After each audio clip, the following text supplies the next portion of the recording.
Bom dia, ou boa tarde, ou boa noite. Prazer estar com você aqui desde Londres para apresentar our great book, Innovation in News Media. This is a book that, as many of you know, we've been publishing for the last 22 years on behalf of WANIFRA, which is the World Association of Newspapers, News Media, based in Paris. In this book, every year, we try to capture the best innovations, the things that really are going to become the norm in the industry. And we do this based on our work throughout the world. And a great joy, and thank you for the opportunity to present this to you today as a preview, because the book will be available September the 1st. So let me take you through the findings this year. And it's obviously a very important watershed year for the industry, a year that all of us are feeling not just the fragility of the world that we live in, but the fragility of the industry. And that fragility has been exposed more than ever before. The book, as I said, is really based on the best innovations around the world. We go in detail about all of those innovations. We do this based on 12 months of research globally as a consultancy, and a consultancy that really spans the world. We try to understand the industry for you. You obviously know your company, your particular context and situation, but we really try to bring you best practice from what we pick up. It's out there happening, and obviously give it to you in a way that is practical and implementable. We try to disrupt disruption. We try to organize chaos. We try to relaunch legacies. Legacies as the ones of InfoGlobal, where we work with Global and help with their digital transformation. The legacy of the Wall Street Journal. In Brazil, as you know, we worked in many places. Latest project, Sistema Verdes Mares in Fortaleza. We work with RPP in Peru, Grupo Expansión, Liberación, National Geographic, CNBC in India, Corriere della Sera, and many others. In the book, we are presenting this year, once again, ways to make money. 14 business models, specifically based on making money out of journalism. As you know, innovation has always said that good journalism is good business. And if it's not good business, it's not good journalism. So we try to present to you ways that you can profit from good journalism. And we've discovered, and we summarize, many of you practice many of these, but 14 business models for you to emulate. And then specifically, we go deep into 10 paywall models, because we believe that reader revenue is absolutely essential for you to rebuild your business. We have engaged really 20 publishers and editors this year. We've reached out to them, and we have sought their insights as to how they're transforming their companies and what you can learn from their transformations. This has included Mark Thompson of the New York Times, the publisher and editor of Arab News, the editor and publisher in South Africa, the Philippines, Toronto Star, the Straits Times, the BBC, La Vanguardia in Barcelona, the Washington Post, Jugan Ilbo in South Korea, Newsco in Australia, South China Morning Post in Hong Kong, and of course also contributions from some of you in Brazil who have been sharing with us your insight knowledge. So collectively, we've gathered all this wisdom, and we've tried to summarize it in the book with the following conclusions. The first thing to really frame everything is those wonderful words of Winston Churchill, which basically tell us, do not waste a good crisis. Crises sometimes are used to hide, and the world may be frozen, but you must act and not wait for this to simply pass. You shouldn't hunker down, you shouldn't be hiding, you should be acting. But within all that, you have to really manage what you can control, because the world is out of control.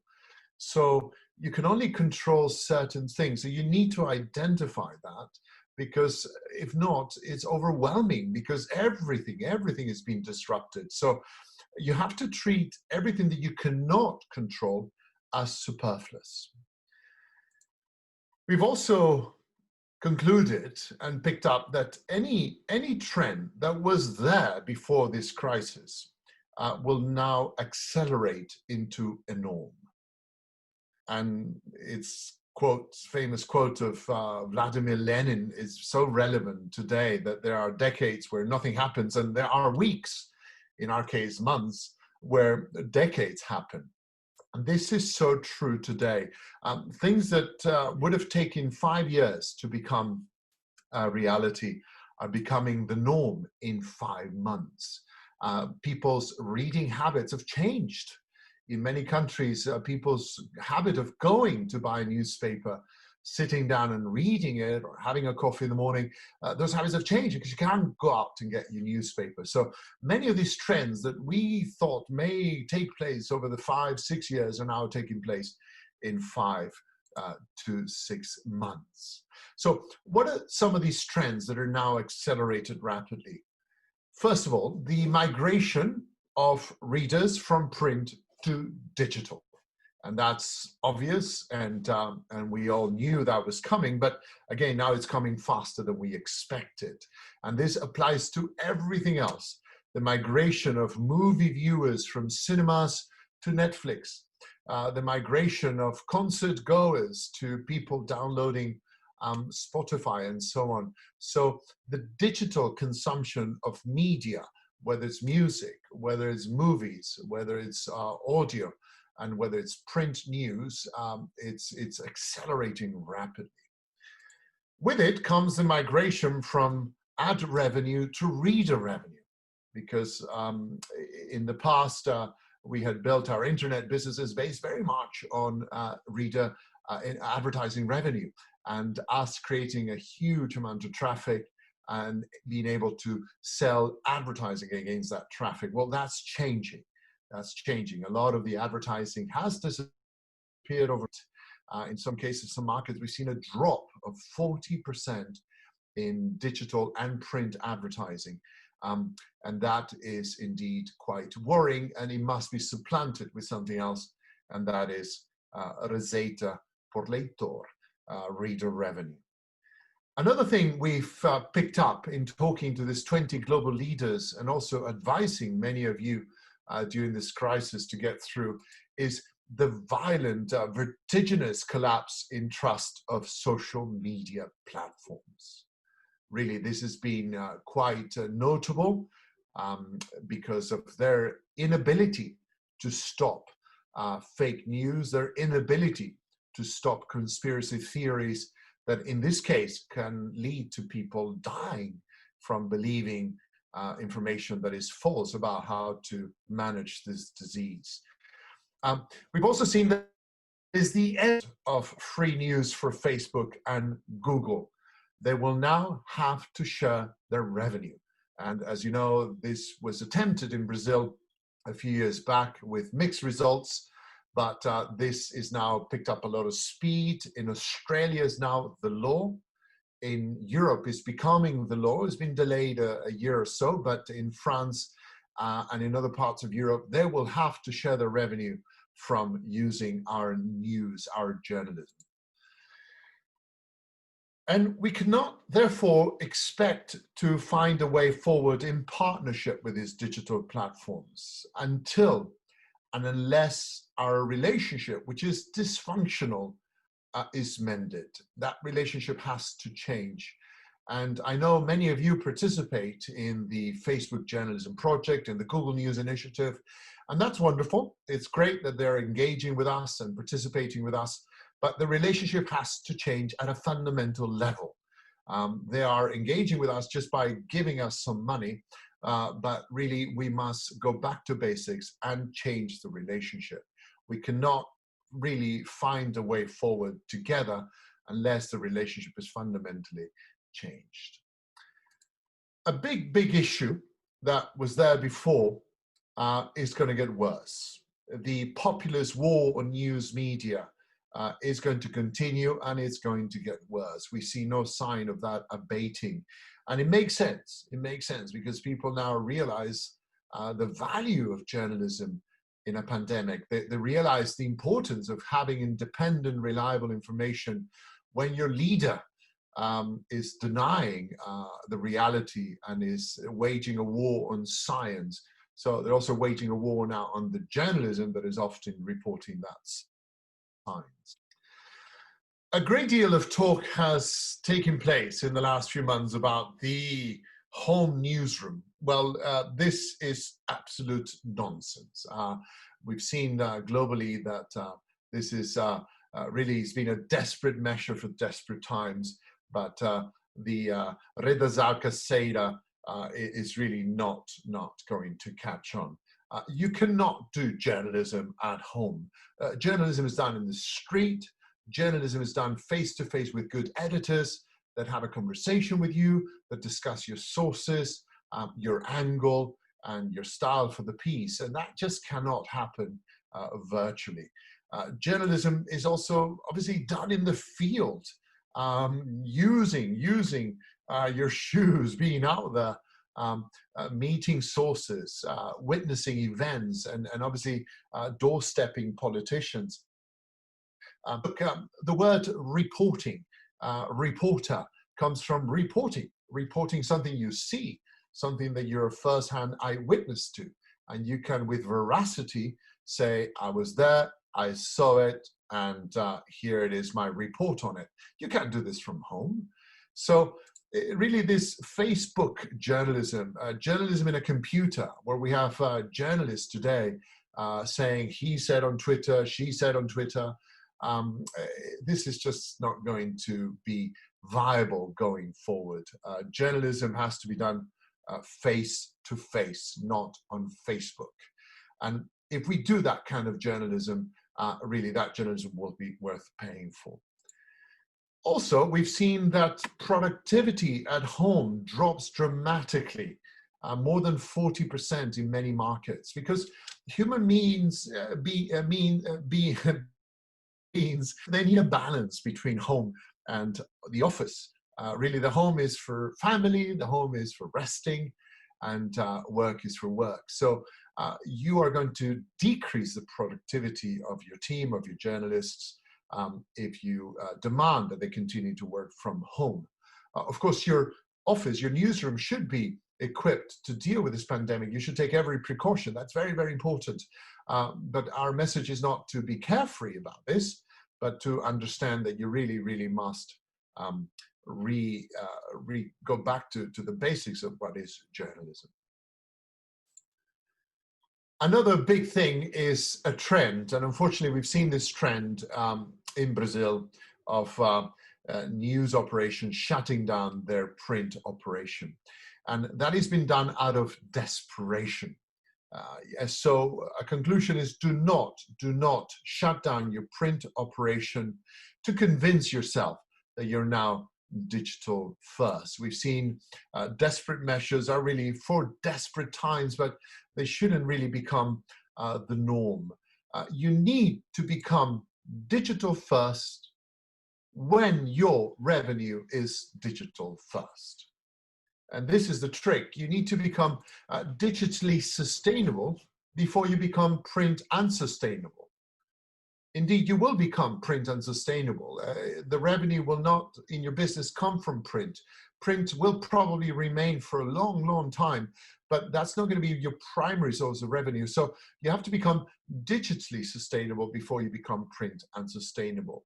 And only become digital first when your revenue is digital first, has overtaken print revenue. That's the trick. To do it otherwise, to rush it, just because people perhaps are not buying the paper as they did in the past because of the crisis, is foolhardy, is an act of self-harm. Now, the rise of fake news. This is, of course, a huge, huge issue in Brazil. And I know many of you publishers and editors are so concerned about this. Unfortunately, this is unstoppable. It continues.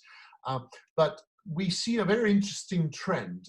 We see that people may come across more fake news than ever before.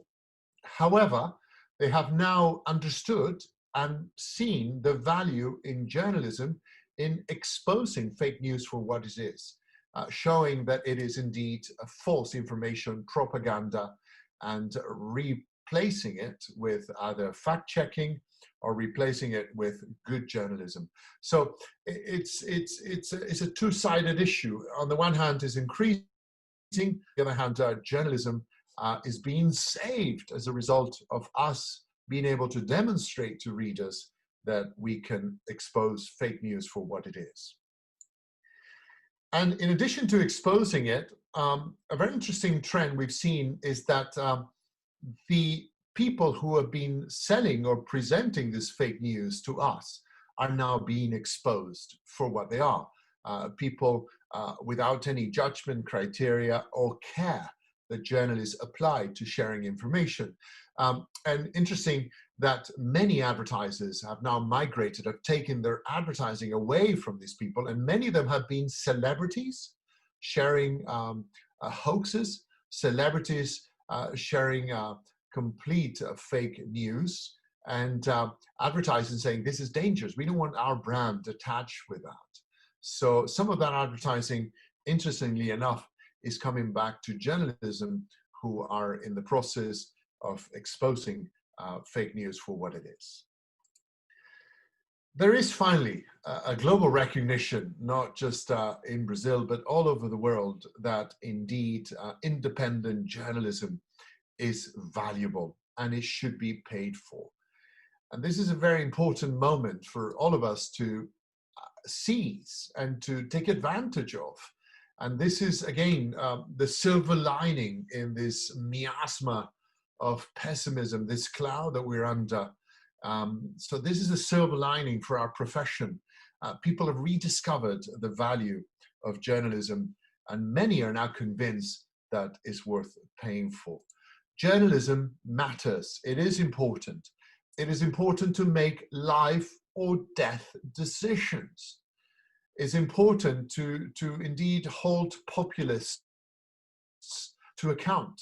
And it's important for you to seek answers that could really mean your health, the health of your loved ones. So the value is there. In a pandemic, there are various services that are essential, and they're not free.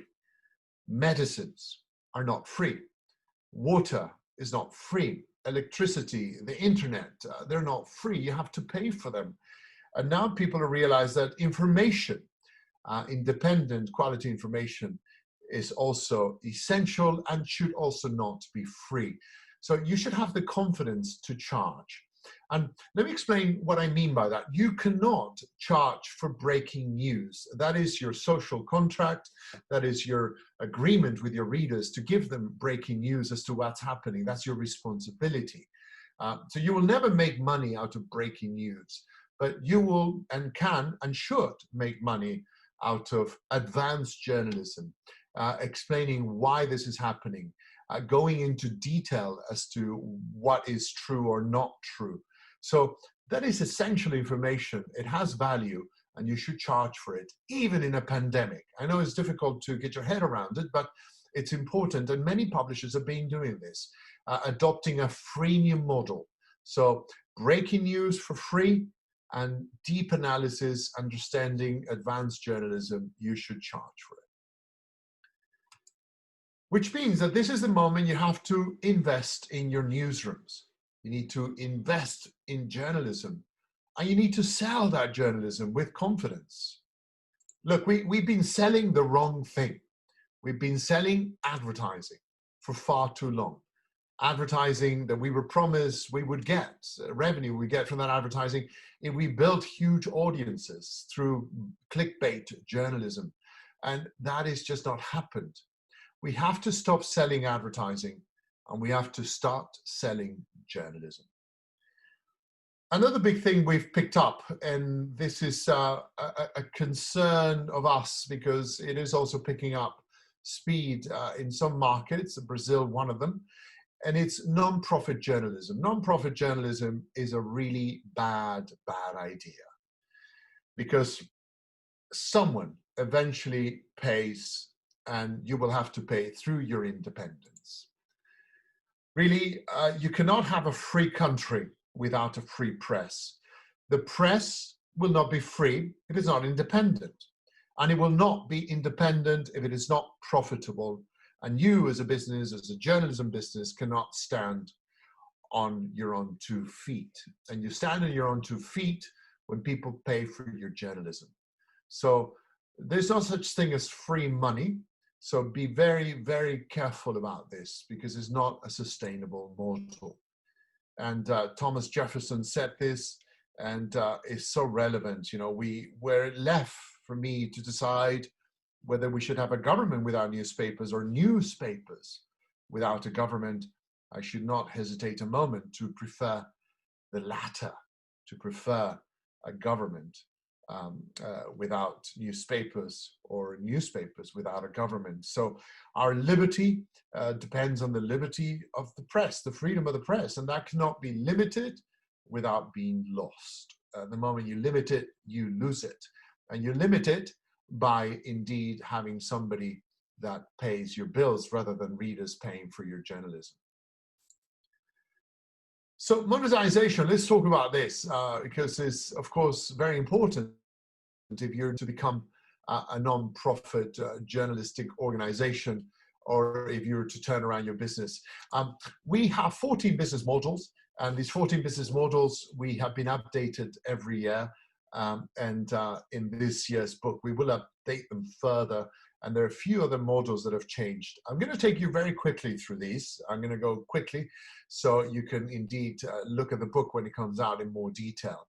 Some of these business models, as you can see in the screen, are B2C, some are B2B, some are C2C, and some are direct, indirect, intermediated, and so on. And we rank them according to the income potential, the transaction costs, and the profit potential. So the number one business model, which of course is the one that I've just been talking about, is the paid business model, where the publisher is a paid content publisher. And a very interesting trend that we highlighted for many years, which is the rule of 3, selling 3 options to your readers, is now indeed become the norm, and we see it everywhere. So, but what is the most important innovation, really, at the end of the day, in the digital era? Well, is to realize that part of that digital transformation that now is imperative because of the COVID huge impact that we're getting, has to involve not just changing so you die, but charging so you don't die. You must charge or you will die. You must migrate from ad revenue to reader revenue. If in 2020 a publisher in Brazil is not charging or asking readers for their data or their dollars, it's really game over. You have to launch a data wall or a paywall. A press dependent on ad display is in serious trouble and is vulnerable. Look, the last thing you need is more visitors. What you need is more paying customers. We have plenty of visitors. That's easy to do, and I'm sure you can get plenty of digital editors to get traffic. You know how, appealing to the lowest common denominator of human beings. That's easy to do, and that's the last thing you need, more visitors. What you need are more paying customers. And then we're seeing everybody coming to innovation. So innovation is helping lots of people to build their paywalls throughout the world. And many are asking us to really answer the last question they should answer in the process of exploring this migration from ad revenue to reader revenue, which is, which methodology of payment should I introduce? Should it be a hard paywall, a meter paywall, a freemium, a porous, a dynamic, a time one? Well, what to choose? That is the big question, but we insist that that's not how you begin this process of transition from free journalism to paid journalism. You're asking the wrong question. You really have to ask the question, do I have something worth paying for? do I have journalism of quality that people should pay or can pay or are willing to pay? And this is the big question for all of you in Brazil. What content triggers a subscription? That is essential for you to answer before you begin any process of introducing a paywall. And that's something we try to do with our clients before we answer which method I should use, which at the end of the day is the transaction method, the friction at the end of the process to get people to pay. But if you don't answer these first and have very clear what journalism you're going to produce that you will pay for and you will charge for, then it's very difficult to be successful in the process. Second business model is the publisher as an emotional advertiser. And this is a trend that started with the New York Times, and it went on to the USA Today. ESPN uses it, and it's in the book. I don't have much time to go into it, but it's the transition from selling demographics to selling psychographics. Number three business model is the publisher as a data broker, using Bitcoin, using blockchain. We've seen this being implemented, particularly in Southeast Asia, with great success. Number four business model is the publisher as a club. And here we point out the very successful case of La Nación in Argentina and their club. And this is around for a long time, but what's happening is that once you begin to sell subscriptions, it's very important to then move the model onwards to membership. If people indeed subscribe, if all you're selling is a subscription, it's not enough, especially with something to do with journalism. People like to belong to the brand. So you want to offer them additional benefits to belonging to the club of Folha Sao Paulo or Global, whatever the brand is. After that, really you want to move them on to becoming members and benefiting from that membership. It's very different to sell a subscription to selling a membership. It's a completely different business model, and we believe La Nación in Argentina has done a great job with this, and the things you could emulate and learn from it. Number five business model is really the publisher working on recommendation, consumer journalism. The Strategist in New York Magazine has been doing it very well. The FT Weekend has been doing it very well. And we're seeing lots of examples of this succeeding. Again, in the book, we go into detail about this. Number six business model is the publisher as an organizer of events. Now, of course, at the moment, events are frozen because nobody can meet in person. However, many publishers are now rediscovering e-festivals. How do you do web events? And they are working, and people are actually showing up, not in the numbers and not paying the amounts of money that they would pay otherwise, but we're seeing interesting transformations to events in an age of a pandemic. Revers, Le Monde, Público Festival, the FT, and so on. Number seven business model is the publisher as a philanthropist. And I mentioned this before. We're concerned about this because, look, the moment you go into the business of non-profit journalism, you become mendicant media. And nobody wants to be a mendicant. You just become a supplicant, and you every year, every single month asking for money. And it's not a sustainable business model. There are very, very few exceptions. And one of them is Mother Jones, and which has done it with success. The other one is The Guardian in the UK. But even they are having difficulties asking people year after year to pay. So the publishers and philanthropists, we are not really keen on this business model. Is not a good idea. You become mendicant media, and nobody wants to be in that position. You should have confidence that if your journalism is good, you should be able to generate a business out of it. Number eight business model is the publisher as an advertising agency, engaging in content marketing, branded content, which really is become the only marketing left. And this is a trend globally. It's growing. Keep at it. Launch that agency as soon as possible. The Guardian has a lot of success with it, and many others, of course. Number 9, business model is basically migrating from selling CPMs, which is cost per thousand, to selling time spent, cost per hour. So going from clicks to clocks, clicks to ticks. And this is a very important transformation of how you sell the huge audiences that many of you have generated. Stop selling page views. You need to sell time spent. And the moment you do that, you can get much more money out of the audiences that you have. And we highlight in the book some of the people doing it with great success with some of these brands. For instance, Repsol, IBM, Microsoft, BP are now buying time spent of readers on news brands as opposed to just page views.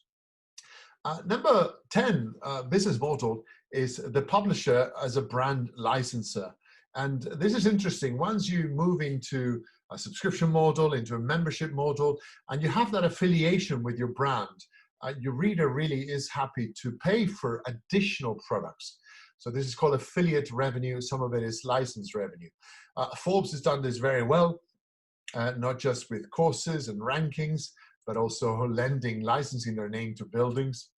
The New Yorker does it with merchandise, but it goes beyond merchandise. National Geographic, licensing their name to experiences with great success. Number 11 business model is the publisher as a provider of technology. You become a technology company. And of course, leading the way has been the Washington Post with its editorial system, its CMS. But so many of you in Brazil, you have a digital gene. You're very good programmers, and you've been leading the world with many of these apps and algorithms and so on in Python and what have you. So many publishers, we're seeing them, particularly some of our clients in India, are now taking their technology and selling them to third party. And this is a very, very interesting business model because it's sustained, recurrent revenue. It's high margins. It's very, very high margins. And of course, it also helps your company because many of you are investing. You have research and development departments. You have developers that are doing solutions, CRM, data management for your own use. So why not selling to a third party? Just make sure it's not a competitor, but indeed, a very interesting business model for you to look into and pursue. Number 12 business model is the publisher as an investor. Of course, the startup dynamic and culture at the moment is quiet because everybody is at home. But when this picks up, there is a great opportunity. A lot of startups that are underinvested, that are frozen at the moment. It's time for you to partake in this and to invest in them as in the past. And here we highlight how do you do that? How do you become an incubator in your office for new businesses and profit from the success that many of them will have. Number 13 business model is the publisher as an educator. This is very, very important for Brazil, and we've seen a boom in this recently as a result of people who are stuck at home wanting to self-improve. In Brazil, you have a booming middle class. Everybody's looking for self-improvement, to get an MBA, to get a greater education, to get a diploma, to get a degree, qualifications. So this is a great moment for you to launch or improve or market heavily things like this, like the School of the New York Times, where some of your expertise is sold. In France, Le Monde doing it with great success as well. And the last business model, and this is one that is caught on in this pandemic, and this very interesting one, is the publisher selling its library and selling nostalgia and selling things that make you feel comfortable and secure in this terrible pandemic where we're all in a state of fear and paralysis. We've seen publishers selling their archives, selling the way we used to be, selling poetry, selling wonderful classics about your culture, about your civilization, about your country. And that makes people feel good and makes people feel comfort at a time where we're all in a flight and fight mode, where psychologically we are very much frozen and nervous. So this ability of publishers to sell that kind of comforting nostalgia, it's a very important asset for you to have. So you must adopt at least 3 or 4 of these business models, really, to have success. You cannot rely on just digital advertising. You really must have as many of these business models as possible, but you also don't want to spread too thin. At Innovation, we like to talk about the mistake that publishers make. It's called a piñata strategy, yeah, where you're hitting the piñata, see what goods come out. You really, unless you really anchor your main strategy on getting people to pay for your content, for your journalism, it's going to be very difficult to have success with any of these other strategies. And of course, based on that, this year, we have focused on 10 paywall models because we must generate reader from revenue from readers, essential. So let me take you very quickly through the 10 paywall models. Number 1 is the hard paywall. And this is the case of Times, the FT, and the Economist. Very successful. And many of you have worried about, well, but if I launch a paywall, I will lose 90% of my traffic. Well, that's exactly what happened with the Times of London. They lost 90% of their online readers, but then in a very short period of time, they became profitable, and they've remained profitable, and they've gained many more readers that are very loyal. So you need to make a choice. Do I want to have a huge audience and lose money, or do I want to have a smaller audience and make money? And that's a choice that the Times has made, and is a very successful choice and model. Number 2 business model is a meter paywall. This is the case of the Atlantic, Slate, Wired, New York, and this is, of course, one that many of you are familiar with in Brazil. Number 3 business model is the porous paywall. This has been launched by El País in Spain, the Irish Times, and this is an interesting one. This is sort of a hybrid, but it seems to be working. Again, using the rule of 3, where you try to get people to choose the middle ground. In this case, €, a month, and people seem to go for it. Number 4 business model is a dynamic freemium model. This is a very sophisticated paywall model. It's used by Expressen, l'édition du soir in France, and Neue Zürcher Zeitung, NZZ, in Switzerland. And this business model, again, is perhaps one that you introduce later on when you've already introduced a freemium model, but worth for you in the book to look at the case. Number 5 business model is the timed paywall. Matt Sack in Germany, Voice Dev in the States, and Met Media in Sweden are using this one. And basically you time people's staying time in your site, and you charge them for the time they spend. Simple as that, but complicated one. You need lots of data points to be successful with this one. Number 6 business model is the hybrid metered freemium model. This is the model of Aftenposten in Norway and Kauppalehti in Finland. And this is, again, a hybrid between 2 of these models. And this has had very interesting success and results in Norway and in Finland, and now being introduced as well in Southern Europe in some markets. Number 7 business model is the adaptive or individualized business model. Again, a very sophisticated one, perhaps for some of the high quality brands in Brazil. The Wall Street Journal, Svenska Dagbladet have introduced this. You need many data points to make this happen. You need to have had a very data heavy relationship with your readers, where they've shared a lot of their data in the past for you to sell them this paywall model. But very successful, and many add-on revenue to this one if you can manage it. Number 8 business model is the business model where you introduce a paywall without ads. Is the paywall, ad-free model.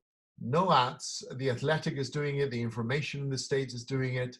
A great success with this one, but it's a tough one to get started. Once you get it started, is very successful. Similar to Netflix.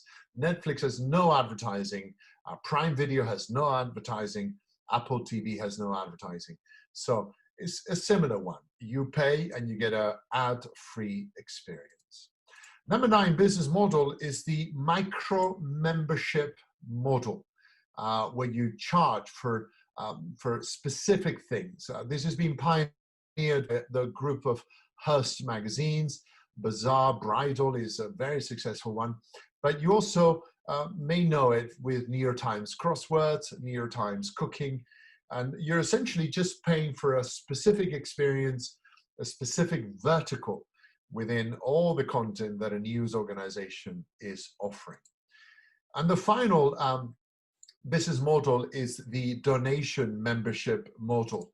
And this is where you ask, as I said before, your readers to make a contribution. Mother Jones, The Guardian, and so on, and having done it. Excuse me. And again, we don't recommend this unless you have a big charity base on which to build this. Look, let me just conclude all this by restating what you've heard from innovation many times. There are instant digital miracles, really. None of this is going to be transformed overnight. Everybody's been saying that the whole industry has changed forever. And if you expect to come out of this pandemic and somehow have your business model change, it's not going to happen. You really have to work at it. And this is an inflection point. This is an inflection digital point. There's finally a global recognition that independent journalism is valuable and must be paid for. You must seize this moment. And you have to start now. You can't just wait until this storm passes for you to somehow emerge and expect your audience to have changed their habits. Journalism matters. To make life or death decisions, to hold populist leaders to account, and to search for answers. Your readers know this, and you indeed should seize the moment. We trust in news. Your readers trust in news. Only journalism will save journalism. Only journalism will save journalism. Journalism with painful, journalism published without fear or without favor. And I like sometimes to quote Orwell, where he talked about what journalism really is, and it's to publish something that someone does not want to have published. The rest is public relations. And people have realized the value of our profession. So really, it's time to seize the moment, because only journalism will save journalism. Obrigado, prazer. Thank you very much for indeed joining me in this presentation. The book becomes available September the 1st, and you can get it online. You can get it on our website. And I look forward to engaging with many of you in the future. And please stay safe in this very fragile world. Thank you very much.